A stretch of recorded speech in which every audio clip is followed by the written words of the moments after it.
Well, it's time to take our Bibles to Job chapter number 5 for promise number 231. One last promise for the week.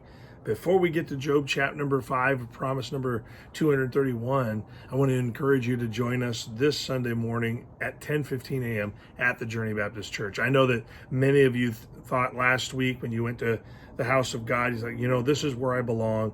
And so I want to start off well, and I want to get back into the swing. Well, this is your first chance to actually make good what you feel like the Lord impressed on you last week. And so we're inviting you back 10:15 a.m. If you're always there, be there again.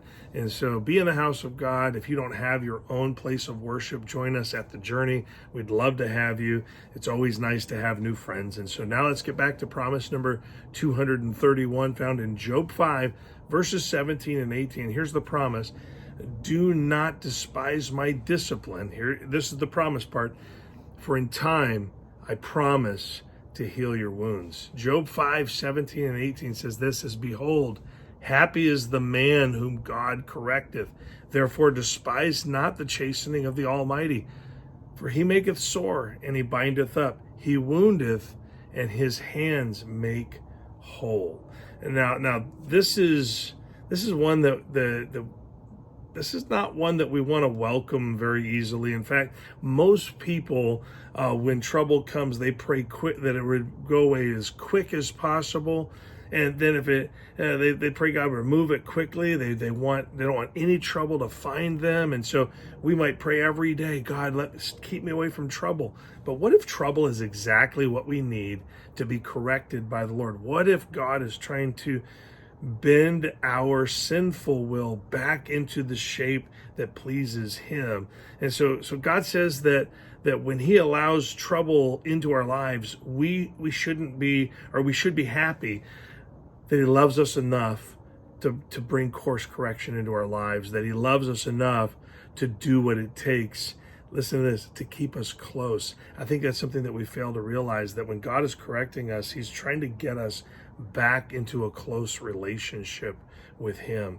I've often said that the hardest things we experience in life are for either our correction, or maybe they're because we deserve it, and probably because we've been entrusted with it.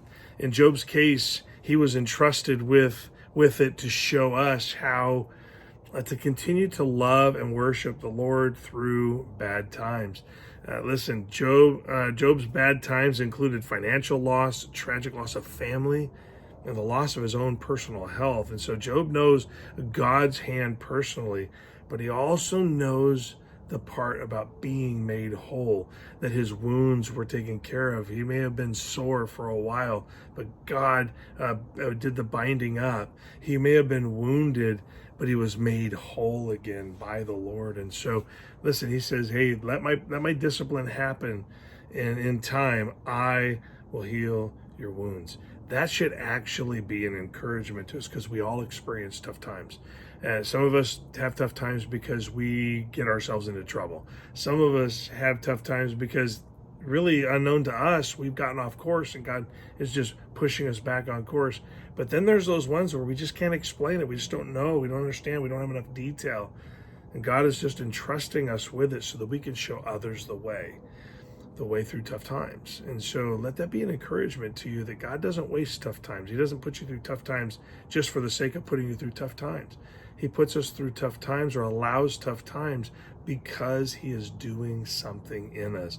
And the faster we turn our attention to him, not to get him to get us out of it, but so that we can understand him and be with him and get comfort and encouragement and healing from him, that's when we get closer to him. And so don't despise God's discipline.